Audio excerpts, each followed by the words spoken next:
Good afternoon అండి. నా పేరు డాక్టర్ నరేష్. నేను consultant pulmonologist TX hospitals Kachiguda and రీబ్రీత్లన్ క్లినిక్. రెగ్యులర్ వింటుంటాం బేసికలీ ఉబ్బసం, తెలుగులో ఉబ్బసం అంటారు. లేకపోతే కొంతమంది రీజన్ లాంగపోతే మొస అంటారు, మొస వస్తుంది అంటారు. సో వీళ్ళందరూ ఇట్లా చాలామంది చాలా రకాల కారణాలు ఉంటాయి. అంటే ఆస్తమా వేరు, సిఓపిడి వేరు, ఇట్లాంటి అంటే ఆయాసంకి చాలా రకాల కారణాలు ఉండొచ్చు. దాంట్లో ఆస్తమా అనేది ఓవరాల్గా వరల్డ్ వైడ్లో 300 million, more than 300 million people are like suffering with like asthma now. So it's basically reversible disease. అంటే బేసికలీ ఆయాసం వస్తూ ఉంటుంది. ఎట్లా అంటే పేషెంట్కి సడన్గా ఛాతి పట్టేసినట్టు ఉండడం, లేకపోతే గాలి అందకపోవడం అని అనిపించడం, వచ్చినప్పుడు దాంతోపాటు పిల్లి కూతలాగా సౌండ్ రావడం, ఈజీ అని శ్వాస తీసుకున్నప్పుడు దాంతోపాటు మనకి ఏంటంటే సౌండ్ రావడం, పిల్లి కూతలాగా సౌండ్ రావడం.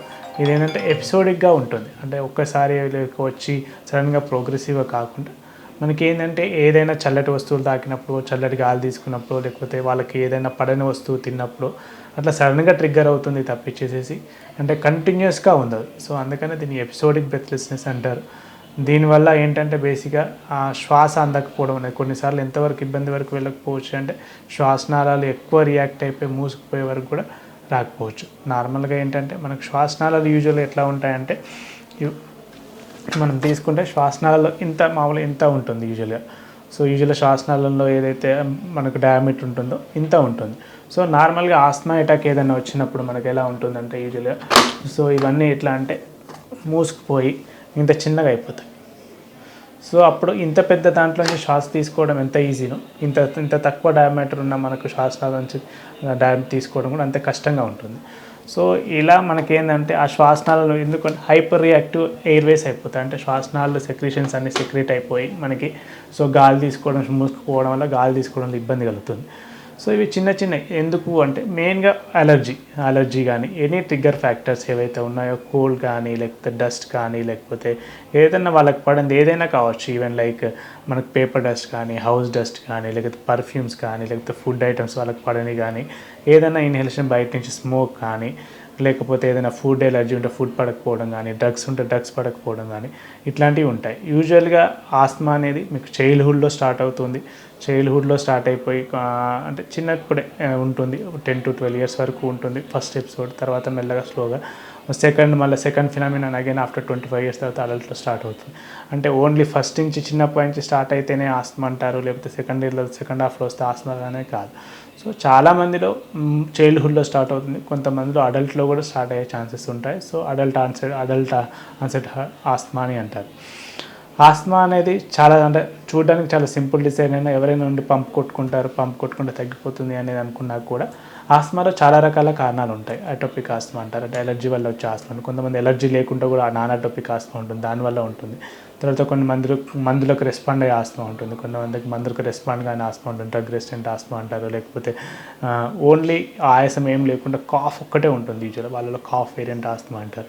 ఇలా రకరకాల ఆస్తమాలు ఉంటాయి యూజువల్గా. సో కొంతమందికి స్టీరాయిడ్ ఇస్తేనే రెస్పాండ్ ఉంటుంది, కొంతమంది స్టీరాయిడ్ ఇవ్వడం వల్ల వర్సన్ అవుతుంది. సో అట్లా స్టీరాయిడ్ రెసిస్టెంట్ ఆస్తమా, ఇట్లాంటి మల్టిపుల్ వెరైటీ ఆఫ్ ఆస్తమాలు ఉంటాయి. సో ఆస్తమా రాగానే మనం ఏదో ఆర్ఎంపీ దగ్గరికి పోయినామా, పంపించినామా, వాళ్ళ తర్వాత తీసుకున్నారు అప్పటికప్పుడు అది కాకుండా మనకి ఏ టైప్ ఆఫ్ ఆస్తమాతో మనం సఫర్ అవుతున్నాం, మనకు కరెక్ట్ సూటబుల్ రెజిమ్ ఏంటి అనేది కావాలి దీంట్లో. And at the same time మనకి ఏ వెయిటీ ఫ్యాక్టర్స్ వల్ల అంటే ఏటి వల్ల మనకు ఆస్తమా అనేది ట్రిగ్గర్ అవుతుంది, లైక్ ఏమంటారు చల్లగాలి వల్ల అవుతుందా, లేకపోతే ఏదైనా ఫుడ్ తినడం వల్ల అవుతుందా, ఏదైనా డస్ట్ వల్ల అవుతుందా, లేకపోతే ఇంకేదైనా డిటర్జెంట్ల వల్ల అవుతుందా, లేకపోతే ఇంకా వెయిట్ వల్ల అవుతుంది అనేది కూడా కావాలి. మనకి ఏ ఫుడ్ పడట్లేదు, ఇవన్నీ మీరు ఎంత పర్టికులర్గా మీ గురించి మీరు తెలుసుకోగలిగితేనే మీ ఆస్తమా ప్రివెంటబుల్ చేసుకోగలుగుతారు. దీనికి మామూలుగా ఫుడ్ ఏంటి, ట్రీట్మెంట్ మొడాలిటీ ఏముంటుంది యూజువల్గా. ఏది ఆస్తమా యూజువల్లీ మనకు డయాగ్నోస్ చేయడానికి, లేకపోతే మనకు ఆస్తమా ఉందని తెలుసుకోవడానికి బేసిక్ టెస్ట్లు ఉంటాయండి. ఒకటి ఏంటంటే బ్లడ్ టెస్ట్లు, ఏదైనా ఐజీ అంటే బ్లడ్ టెస్ట్లు ఉంటాయి, సిబిపి సీరం ఐజీ లెవెల్స్ అంటారు, లేకపోతే ఈస్నోఫిల్ కౌంట్ అంటారు. వీటి ఏంటంటే మనకి ఎలర్జీ వల్ల వస్తుందా, ఇంకా వేరే ఫ్యాక్టర్స్ వల్ల వస్తుందా ఆస్తమా అనేది first we need to find out. Second, రెండోది మన ఫాదర్ మదర్కి ఎవరికైనా ఉందా ఆల్రెడీ, లేకపోతే మన మెటర్నల్ సైడ్ హిస్టరీలో కానీ పెటర్నల్ సైడ్ హిస్టరీలో కానీ ఎవరికైనా ఆస్తమా ఉందా అనేది కూడా జెనెటిక్ ఆస్తమాకి ఇంపాక్ట్ ఎంతవరకు ఉంటుంది మన మీద అనేది ఒక ఐడియా వస్తుంది. దాంతోపాటు పిఎఫ్టీ అంటారు, సింపుల్ పిఎఫ్టీ పర్ఫార్మింగ్ టెస్ట్ ఉంటుంది. సో దానివల్ల కూడా మీకు అంటే బేసికలీ మీ సివియారిటీ ఎంత ఉంది, మీ డ్రగ్స్ ఎంతవరకు మీకు ఇచ్చిన ఇన్హేలర్కి ఎంతవరకు రెస్పాండ్ అవుతుంది, మీ ఆస్మా అనేది ఒక ఐడియా వస్తుంది. అది కాకుండా ఫీనో అంటారు, మీ సివియారిటీ ఆస్మాని ట్రీట్మెంట్కి ఎంతవరకు రెస్పాండ్ అవుతున్నారని దాన్ని తెలుసుకోవడం కోసం ఫీనో అంటారు, ఫీనో టెస్ట్ అని ఉంటుంది. సో దానివల్ల మీకు అంటే ట్రీట్మెంట్ రెస్పాన్స్ ఎంతవరకు వస్తుందో కూడా మీరు తెలుసుకోవచ్చు. రెండోది మామూలుగా ఏ పేషెంట్కైనా యూజువల్గా అంటే బేసిక్ ఏంటంటే ఇన్హేలర్ స్టార్ట్ చేయడం అనేది ఫస్ట్ ఉంటుంది. సో ఇన్హేలర్ అనగానే మనకి ఏదో ఇచ్చాము, ఇంకా ఇన్హేలర్ అనగానే మొత్తం అయిపోయింది, ఏదో సోషల్ స్టిగ్మా ఉంటుంది పీపుల్.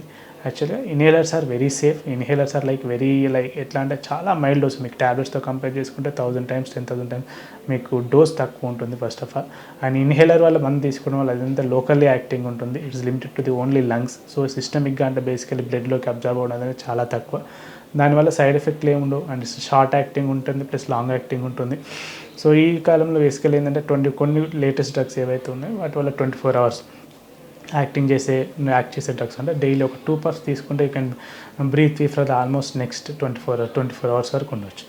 ఎమర్జెన్సీలో షార్ట్ యాక్టింగ్ ఇన్హేలర్స్ ఉంటాయి, వాటి వల్ల కూడా మీకు ఇన్హేలర్ ఉంటుంది. సో ఇన్హేలర్ అనేది is like very good device and very good inhaler if you use the properly technique. Main అన్నిటికంటే ఏంటంటే ఇన్హేలర్ రంగుని తీసుకొని అని కొట్టేసుకునేది అది కాదు. ఇన్హేలర్ టెక్నిక్ అన్నిటికంటే మీకు మందులు ఎంతవరకు ఇంపార్టెంటో ఇన్హేలర్ తీసుకోవడం వల్ల వచ్చే ఇన్హేలర్ టెక్నిక్ కూడా అంతే ఇంపార్టెంట్ అండి. ఇన్హేలర్ టెక్నిక్ తెలియకపోవడం వల్లనే 50% ఆఫ్ ది ఆస్మా పీపుల్కి మీకు డ్రగ్ ఇన్హేలర్కి రెస్పాండ్ కారు. అందుకని చాలామంది వచ్చి నేను కొట్టుకున్నాను, ఏం రెస్పాన్స్ లేదు, వేస్ట్. సో నాకు ఇది పని చేయట్లేదు, నాకు ఆస్మా లేదంట. అది కాదు, ఇన్హేలర్ టెక్నిక్ అనేది ప్రాపర్గా నేర్చుకోవడం ఇంపార్టెంట్. లేకపోతే ఇన్హేలర్ అయితే రోటా క్యాప్స్ ఉంటాయి, క్యాప్సులు పెట్టుకొని పీల్చుకునే డ్రగ్స్ ఉంటాయి. సో అట్లాంటిది ఏదైనా డ్రగ్స్ తీసుకొని వాడుకోవాలి తప్పించేసి అట్లా కాదు. దాని తర్వాత నెక్స్ట్ లెవెల్లో మీకు ట్యాబ్లెట్స్ ఉంటాయి, ఇంకా యాడ్ ఆన్ ట్యాబ్లెట్స్ ఉంటాయి. దాని తర్వాత ఇంకా రెస్పాండ్ కాలేదు అక్యూట్ సివియర్ ఆస్మా అంటారు బేసికల్. అంటే వేర్ పీపుల్ అంటే సడన్గా అంటే బేసికల్ సివియర్ బ్రెత్లెస్నెస్ తోటి స్వెట్టింగ్ ఎపిసోడ్స్ వచ్చేసేసి బేసికల్ వీజింగ్ సౌండ్ పెద్దగా వచ్చేసేసి ఆక్సిజన్ లెవెల్ సరిపోక డిసాచురేట్ అయిపోతుంది. That is like acute severe asthma అంటారు. ఇట్లాంటి కండిషన్ వచ్చినప్పుడు డెఫినెట్గా you have to reach with near by hospital and you have to be like పుట్టిమాన లైక్ నార్మల్ నెబులైజర్స్ కానీ ఇన్హేలర్స్ వాటి వల్ల వాటి వల్ల రిలీఫ్ ఉంటుంది. సో ఆస్మా బేసికల్లీ ఏంటంటే అంటే క్యూరబుల్, మోర్టాలిటీ అనేది చాలా తక్కువ అండి. బేసికల్లీ ఏంటంటే ఆస్మా వల్ల చనిపోవడం అనేది చాలా రేర్. ఎందుకు అంటే asthma is a good reversible treatable disease. So మీరు రీచ్ అయ్యి ప్రాపర్ టైంకి హాస్పిటల్కి రీచ్ అయ్యి ట్రీట్మెంట్ చేసుకుంటే 100% రివర్సిబుల్ ఉంటుంది. అది విత్ లైక్ వేరే కోమాబిలిటీస్ ఉన్న వాళ్ళకు కొంతమంది డ్రగ్ రెస్పాండ్ కాని వాళ్ళు వేరే కండిషన్. కానీ యూజువల్గా ఎవరైతే నార్మల్గా ప్రాపర్గా టైమ్లీ అంటే ఇన్హేలర్స్ తీసుకొని నెబులైజర్స్ తీసేసుకొని కంట్రోల్లో పెట్టుకుంటారో వాళ్ళలో వెరీ గుడ్ ట్రీటబుల్ కంట్రోల్లో ఉంటుంది. సో ఫుడ్ ఐటమ్స్ ఏం తీసుకోవాలి, ఏం తీసుకోకూడదు, యూజువల్గా సాచురేటెడ్ ఫ్యాటీ యాసిడ్స్ కానీ లేకపోతే ఆల్కహాల్ కానీ స్మోకింగ్ కానీ ఇవైతే డెఫినెట్గా అవాయిడ్ చేయాలండి. ఫుడ్ విషయంలో వచ్చినప్పుడు పళ్ళు కూరగాయలు తినొచ్చు. వాటర్ ఇంటేక్ ఎక్కువగా ఉండాలి. Avoid smoking and any cool drinks like carbonated waters and any smoke related foods ఏవైనా మీరు అవాయిడ్ చేస్తుందండి. ప్రోటీన్ కంటెంట్ ఎక్కువ ఉన్న ఫుడ్ తీసుకోవాలి. హై ఫైబర్ డైట్ తీసుకోవాలి. సో ఫుడ్ వైజ్ వచ్చేటప్పటికి రెస్ట్రిక్షన్. అండ్ సెకండ్ థింగ్, మనకి ఏది పడట్లేదు అనేది కూడా అన్నిటికంటే మోస్ట్ ఇంపార్టెంట్. అది మనం ఎలర్జిక్ ప్రొఫైల్ ఉంటుంది, అది చెక్ చేసుకున్నప్పుడు మనకి ఏది పడేదో తెలుస్తుంది. సో దాంట్లో మనం అవాయిడ్ చేసుకోవచ్చు. వన్ మోర్ థింగ్ ఏంటంటే బేసికలీ ఆస్మా సిమ్టమ్స్ తగ్గగానే మన వాళ్ళు అందరూ ఏంటంటే ఇన్హేలర్స్ ఆపేస్తారు అండ్ తర్వాత డ్రగ్స్ ఆపేస్తారు. సో అట్లాంటిది ఎప్పుడూ చేయకూడదు. అన్లెస్ డాక్టర్ని కన్సల్ట్ కాకుండా మీ అంతటా మీరు ఎప్పుడు ఇన్హేలర్స్ ఆపొద్దు. ఇన్హేలర్స్ అనేవి మెయింటెనెన్స్ థెరపీ అండి. So not a 2 types of inhalers ఉంటాయి, reliever medication and maintenance medication. So reliever medication అనేది మీకు టెంపరీ పర్పస్ అప్పటికి యూజ్ అవుతూ ఉంటుంది. బట్ మెయింటెనెన్స్ మెడికేషన్ మీకు ఎప్పటికీ మెయింటైన్ కావాలని. ఎందుకు అంటే చాలామంది సిమ్టమ్స్ తగ్గగానే వాళ్ళు ఇన్హేలర్ ఆపుతారు, మళ్ళీ సిమ్టమ్స్ కానీ స్టార్ట్. అది చాలా అన్నిటికంటే అంటే మంచి పద్ధతి కాదు. సో దానివల్ల ఏంటంటే డ్రగ్ రెసిస్టెంట్కి ఇన్హేలర్ రెసిస్టెంట్కి ఆస్మా డెవలప్ అయిపోయింది అనుకోండి, అప్పుడు మీకు చాలా అంటే ఫ్రీక్వెన్సీ ఆఫ్ సిమ్టమ్స్ ఎక్కువ వస్తుంటాయి, అంటే ఫ్రీక్వెంట్గా సిక్ అయ్యే ఛాన్సెస్ చాలా ఎక్కువ ఉంటాయి. సో అందుకని చెప్పేసి ఇన్హేలర్స్ కానీ ఏదైతే డాక్టర్ రాసిన మందులు ఏవైతే ఉన్నాయో అన్లెస్ మళ్ళీ డాక్టర్ని కన్సల్ట్ కాకుండా మీ అంతటా మీరు మందులు ఆపొద్దు. సో ఆస్మా అనేది treatable disease. So we'll fight over the like asthma, we can win the asthma, not an issue.